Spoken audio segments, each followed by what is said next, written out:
All right, we're trying something new today. I'm trying to see if, let me see.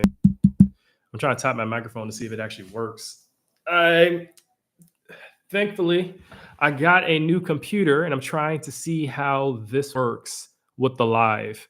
I'm not using my phone for today's episode, so I'm hoping that it goes well. What I don't like about this new computer and trying to do the live on the computer is it's like inverting my bike is over here. It's not it's not in this direction. Yeah. However, I'm pointing to my bike. It's not in the direction that it's showing up on camera. So I hope this works all right. But anyways, just getting into things. What's going on? What's going on, y'all? It's AVIOT Sunday Brew. This is where we do a live show and we speak on different events that are happening in the US and the world, whatever is coming to mind. And I have a live conversation with you all out there, whoever wants to join the live stream. I'm hoping that the audio is okay because for some reason my microphone is not picking up. It's very annoying, but hopefully just for people who come into the chat, let me know if the audio is okay. If not, then I'll try and cancel this and I'll do another live stream using my phone. But, anyways, once again, I'm doing the live stream later at night. And that is because I've actually, with this new computer, I've been able to create a lot of content for the week. I'm so happy. Our parent company is Chemistry Productions. So AVIOT is the official podcast of Chemistry Productions. And I've been able to create so much content with this new computer that I got. Thanks, shout out to my wife for the new computer. And I'm hoping that it helps with me being able to put out more product. I hope that it helps with me being able to interact with people more online. I think it's just a totally different situation. But in the midst of creating content, I got carried on later into my day, and I also watched this episode of Olay and Friends. So there's a woman by the name of Olayemi Olorin. She is, I believe, a lawyer, political commentator. She has her own series of videos, series of YouTube channels. I watch her videos from time to time. And on this episode right here, she had Laverne Cox as well as other transgender individual. I believe there were one, two, three, four trans women and one queer individual. I don't know if they're trans man, but they go by they there. And in this video right here, they were going over Laverne Cox and Laverne's comments about dating a MAGA white guy recently and how Laverne came out of that relationship and the comments that were made kind of glorifying, or it seemed like holding up this MAGA white man on a pedestal. And with Laverne being trans, people were asking, how could you do this? How could you support a MAGA white man or date a MAGA white man knowing that they are against your existence? So it was an interesting conversation. I encourage everyone out there to definitely check out this conversation. I think it was very good for me, not being a transgender individual or not being around transgender individuals, to be able to learn, to be able to just understand more of dating and relationships in the trans world. I think it was really cool. So the episode title is Laverne Cox dated a MAGA cop, dot, dot, dot. Let's talk about it. Olay and Friends. So Olay and Friends, Olay and Friends. That's the name of the YouTube channel. And yeah, it was a pretty good episode. I thoroughly enjoyed it. But my takeaway from it, a lot of it had to do with the politics of dating in general, and how dating, especially as a Black individual, is very political. And how when you date someone or you're in a relationship with someone, it's not just about love and being in that relationship, how it could very well mean your survival, where it could very well mean your well being.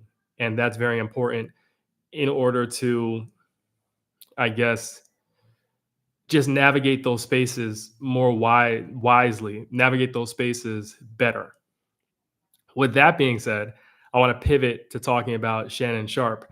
So I actually had all these topics that I'm about to talk about today saved for a podcast episode, and I didn't even let you guys into how the new laptop situation came about. So basically, I had an old laptop, and with that older laptop, I was having problems recording a podcast episode. So I put out one podcast episode for the AVIOT podcast, which you should check out on all streaming services, earlier last week.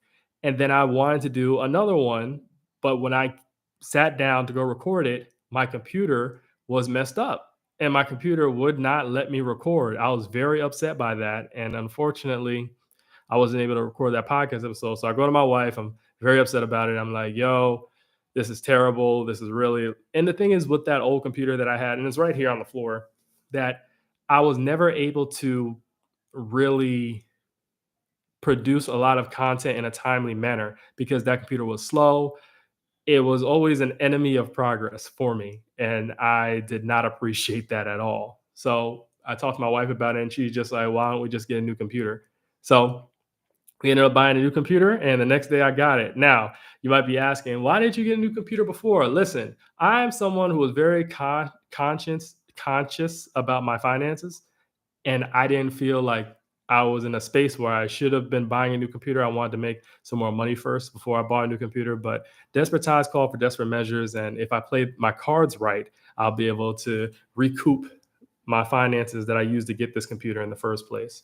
So I say all that to say, I was going to talk about the Shannon Sharpe situation. Speaking of dating and relationships, Shannon Sharpe has recently been in the news. I believe he was in the news before when this situation had happened, but he's been in the news again because he has reached a settlement with a young woman that he used to date.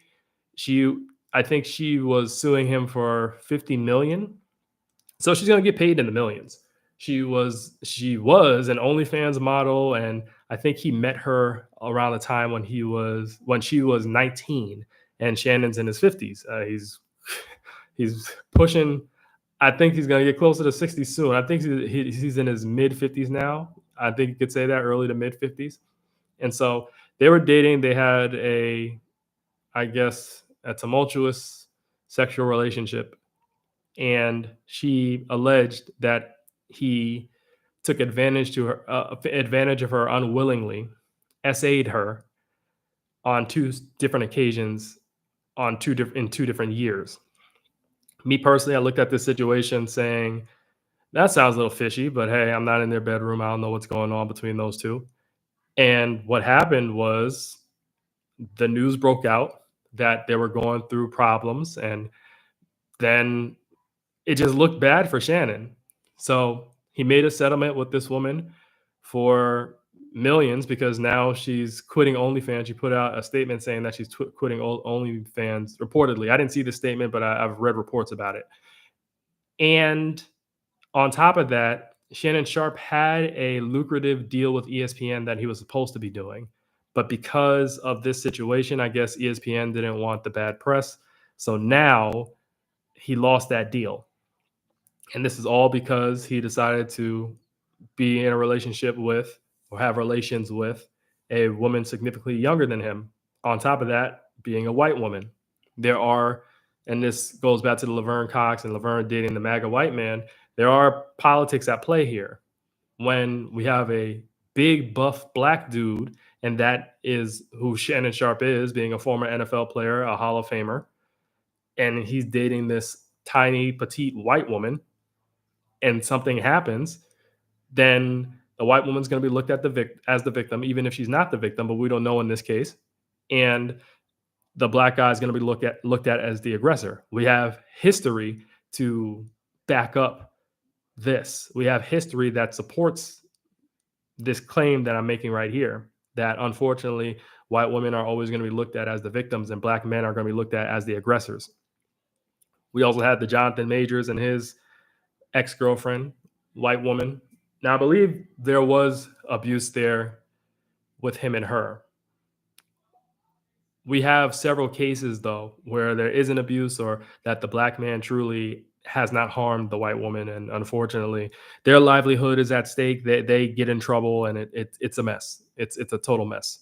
So Shannon, my thing is him being in such a powerful position, him having this fame, him navigating these spaces, he should understand that he has a target on his back. And unfortunately for him, you have to look at who you date. I mean, that's the case regularly in life, right? In general, in life, we have to look out for who we are dating, who we're in relationships with, because a lot of individuals cannot be trusted. But when you are a celebrity, when you have fame, when you have a certain status, you really have to be on the lookout when it comes to who you are dating and who you are in a relationship with, because that could mean public scrutiny. That can mean the end to an empire that you've built. So this is nothing to play with. And unfortunately, Shannon did not have the discipline to not go for somebody who shouldn't have been someone he was looking at. Why are you looking at a teenager for, man? As a 50-something-year-old, why are you looking at a teenager? And I don't mean to judge. I'm just saying, even if you want to date a younger woman, could you do like 30s? Do someone whose brain is fully developed. Do someone who has lived. Do someone with some status, not an OnlyFans model. And that's nothing against OnlyFans models, because I don't shame sex workers at all. It's more of, what does she have going for her? Being an OnlyFans model, like, does she have businesses? Does she have assets? Does she What are her credentials? As someone who had to work to get to your position in life, Shannon, as someone who really had to work to be the best football player that they could be, who really had to work to build their empire, Club Shay Shay, Nightcap, even get on ESPN in the first place. How how did you allow yourself to be seduced by an individual like this, and to basically, you didn't lose it all, but you lost a lot. Your public perception isn't great. And unfortunately, I don't know what other ramifications this could have. Now, is Shannon irredeemable? No. I believe that he could definitely redeem himself. I believe he could definitely build himself back up.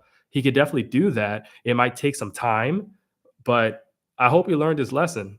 And I hope that Shannon truly gets help. I hope that Shannon truly works on who he sees himself as and what he values in life.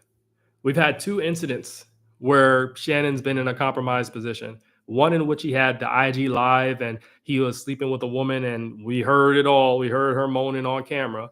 Like, how does that accident happen? And then on top of that, now you got another woman that's claiming that you forcefully violated her on two separate occasions, that you SA'd her. We gotta do better than that, Shannon. Speaking of doing better, I want to pivot to speaking of another individual who recently had a lot of criticism. Joey Swoll.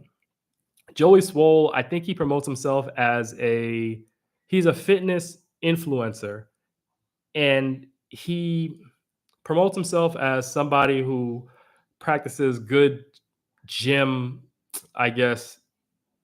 He has a good way of, I had it, shucks. I had the whole thing set up on my old computer, but he practices good gym etiquette, and he'll make like videos where he'll call people out, or he'll give constructive criticism to people who he feels are practicing poor gym etiquette, or who are practicing poor behaviors in the gym. He recently came under fire because he had supported, or he had put out a tweet on Twitter, a post on Twitter/X, in which he was thanking Hulk Hogan for what Hulk Hogan meant to him in life. Now, Hulk Hogan recently passed in the 70s, and it was revealed that Hulk Hogan was a bigoted individual. He said many racist statements. We found that out, some of his stuff in private, and I would like to know what other things he said in private, because if it was revealed that he didn't want his daughter dating a black man, then I wonder what else Hulk Hogan was saying behind closed doors. But Joey Swoll was thanking Hulk Hogan for what he meant for him in life, and he was just giving him a good send off. People criticize Joey for that, because they're like, how could you be out here saying kind words about this racist individual? And so he was on a live, I don't know if it's on TikTok, but I know it's on some social media platform, in which he was saying that, oh, there were other colored individuals who thanked Hulk Hogan for his impact on their lives, and why aren't you going after the other black instructors and stuff? But the fact that he said colored, that is a term that I see in the history books when they're like colored fountains only, white fountains only. And my thing, that's the irony. While you're saying that Hulk Hogan did those racist things a while ago, and it wasn't a while ago because we found out about those racist statements about a decade ago. He should have moved past it. We should move past it. But then you say the word color. You said colored individuals. You said colored individuals have praised Hulk Hogan. And he got a lot of backlash over that. So Joey releases an apology video talking about how, oh, he shouldn't have used that word and he's going to reflect on things. And then his girlfriend, who I believe is mixed race, comes out and she's in the comment section saying, well, as a mixed individual, I know Joey, he's a great hearted human being. And my thing is, I want people to understand, just because you are mixed race and you belong to a marginalized group or you have a marginalized identity and you're dating a person who says a bigoted statement or does bigoted things or a racist statement, sexist statement, that doesn't mean that that person isn't racist or sexist. That just means that they're cool with you. Maybe they might be cool with you. They might be fetishizing you, but they might be using you. They might think you're an exception to the rule, in which case they are still a bigot. It doesn't matter if a white guy has a black girlfriend. If he's doing racist things, he's still a racist. It's the same thing as someone saying, well, I have a black friend. No, it doesn't matter. You are an exception to the rule.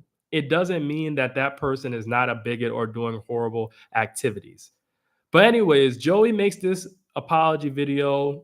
I guess the response isn't what he wanted. And so he's like, fine, well, I'm going to get off social media altogether. I believe he made a post about that. And it's very interesting to me that Joey, being a white individual, he gets some backlash over a statement that he made online that people don't like. And he's like, well, I'm going to just go away from social media. It's nice that you have the liberty to escape your problems like that. Being a black individual, someone who was constantly dealing with racism, constantly dealing with systemic oppression and bigotry on a daily basis, I cannot escape that.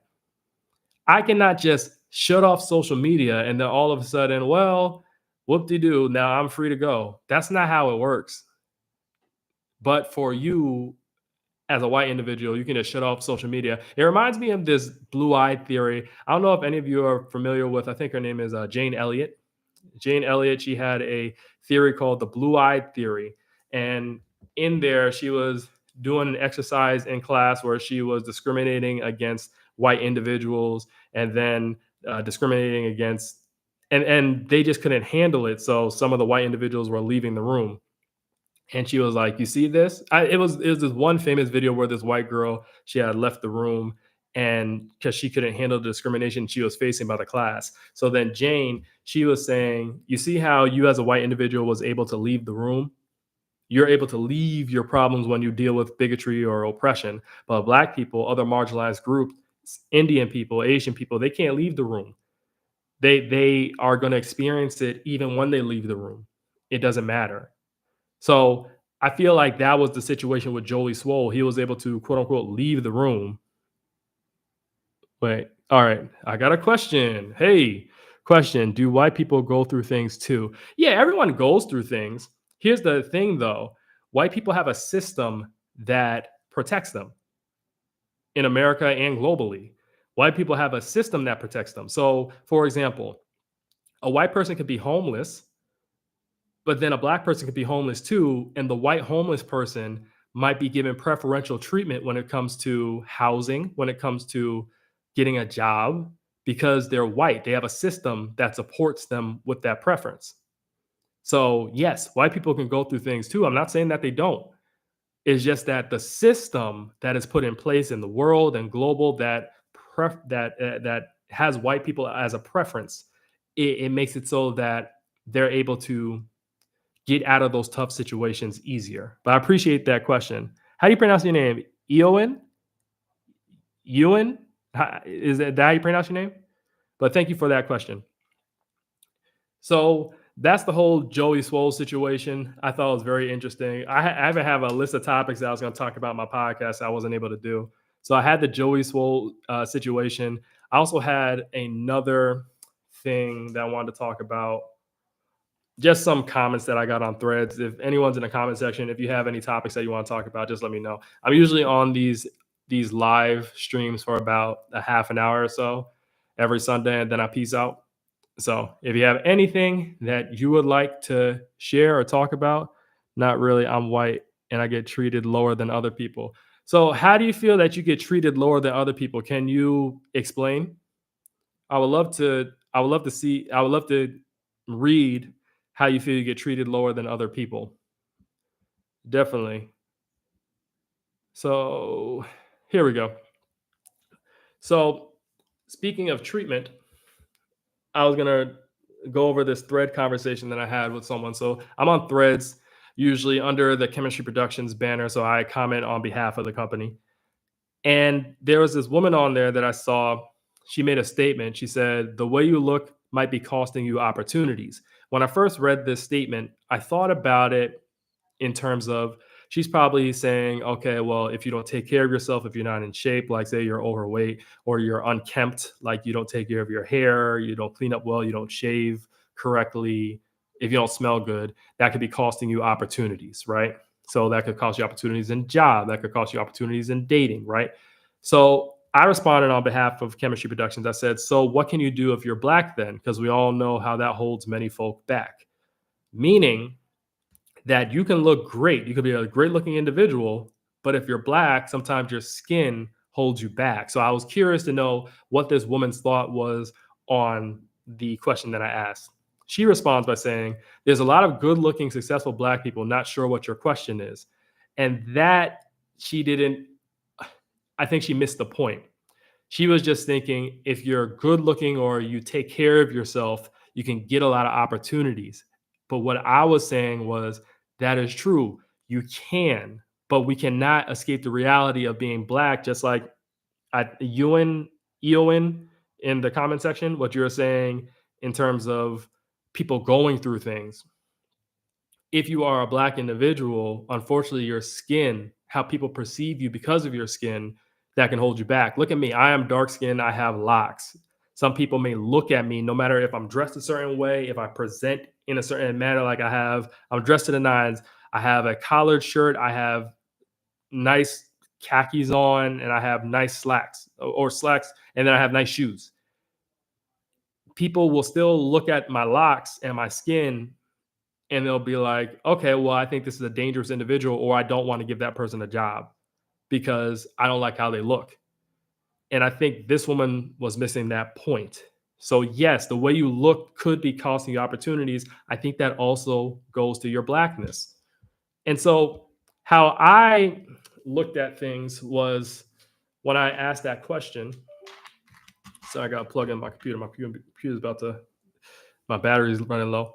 When I had asked that question, I was thinking about myself, and I was thinking about when I first got into the job market after I got out of my doctoral program. Okay. Eowyn just said, and I can't escape it. What do you mean if you can't escape it? You get treated lower than other people and you can't escape it?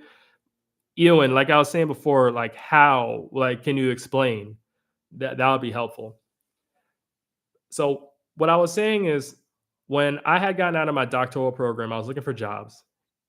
And I remember my girlfriend at the time, who's now my wife, my girlfriend and my mentor were saying, well, maybe it might be your hair.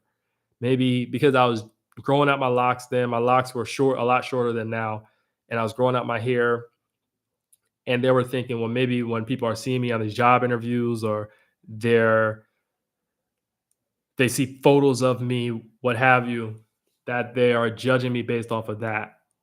So, though I presented, in my opinion, well, dressed up, speaking properly, I felt like I still wasn't getting opportunities because of my hair. And how I looked at that is if someone doesn't want to hire me because of the way my hair is, then I don't need to be working at that job. I don't believe in certain compromises in order to succeed in life. Ewan, tell me how you want to elaborate. So when you say All right, you get treated lower than other people. In what ways do you feel you get treated lower than other people? That's what I'm asking. So, Eoin, if you can elaborate on that, that would be very helpful. So, yeah, I just believe certain compromises you have to make in life, right? For example, I understand that it's best that I wear a collared shirt, slacks, and some nice shoes to work. I'm not gonna come in with shorts and a t-shirt. That's a compromise, but I think that's a fine compromise, right? But I don't believe in compromises where culturally my hair is a part of my culture. So cutting off my hair to get a job, I don't believe in that kind of compromise. Nah, that's just not me. I'm not with that. Mm-mm. So that's what I mean by compromise there. But yeah, so the woman never responded back. I had made a follow-up comment just saying like you were talking about looking good, but being black, that can still hold you back from opportunities. But she never responded back to that.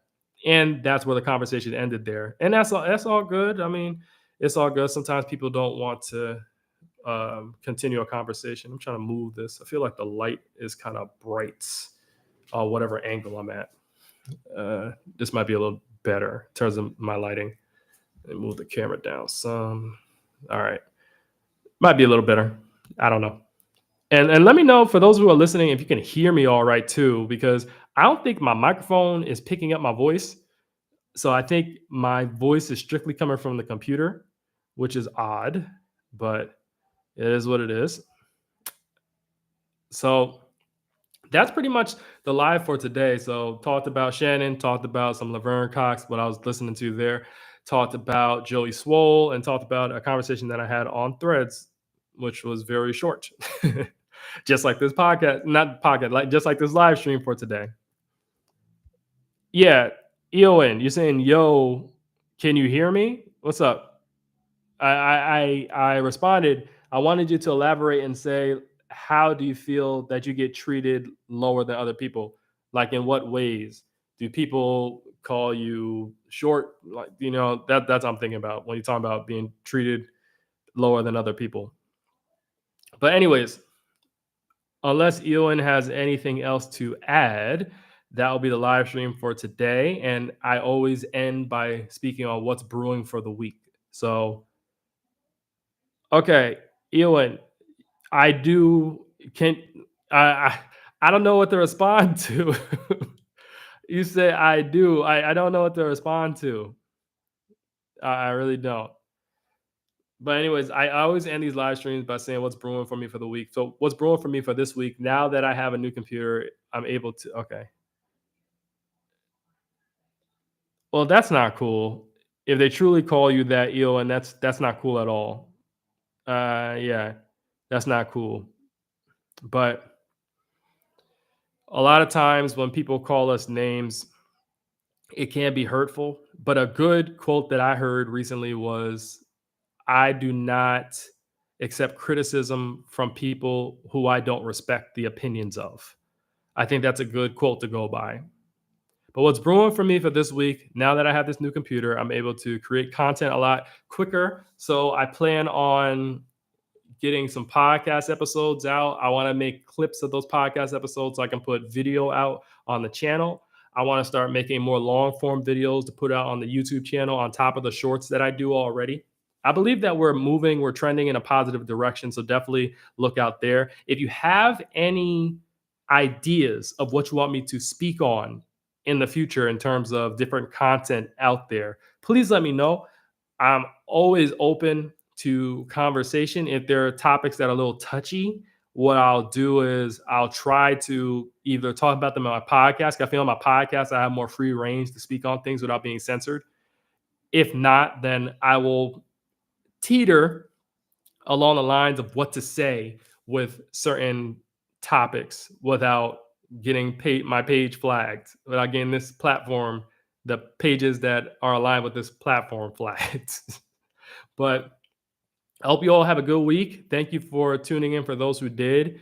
Next Sunday, we're going to see how it goes. I'm going to see if I can try and do it earlier. I always say that every Sunday these days, but I'm very proud of the consistency with which I have been able to do these lives each Sunday thus far. the consistency is very important. I believe consistency goes a long way, and people like when they can show up and see something week after week after week. With that being said, thank y'all for tuning in, and I will see y'all next Sunday. Make sure to be there and share this with everyone out there. Share the platform. Like I said, open the comments, and that's that. All right, y'all. Peace.